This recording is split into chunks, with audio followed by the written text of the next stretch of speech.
This is a horror film I rarely talk about. And whether you like or hate this film, you can't argue that this scene is deliberately offensive. This is 2010's A Serbian Film. Now, for better or for worse, I think that A Serbian Film is a film that has transcended past any type of horror circle. It is that infamous.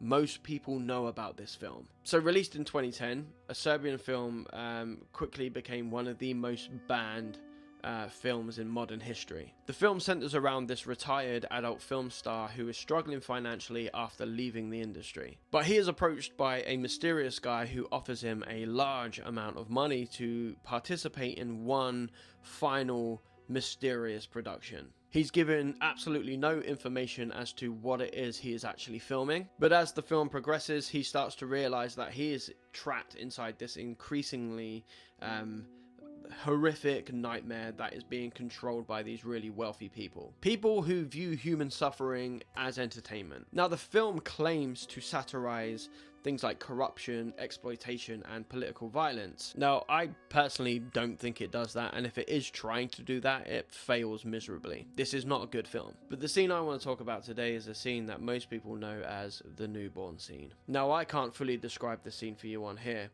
but the scene basically depicts a act so morally reprehensible that many people can't make it past this point. Now, yes, this has become one of the most notorious moments in modern horror history. Not because it's clever filmmaking or, emotional storytelling, but because it deliberately targets one of the strongest taboos imaginable. And this is where I think the movie loses its own argument. Up until this point, you can at least understand what it is attempting to say about exploitation.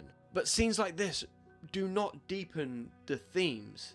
They just escalate. It feels way less like storytelling and more like provocation just to get headlines. Even people who defend this film have to admit that this moment adds very little to the overall narrative or themes this movie is claiming it is exploring. The scene is 100% offensive and difficult to watch for sure, but that's all it is. And sometimes being subtle is more disturbing than excess.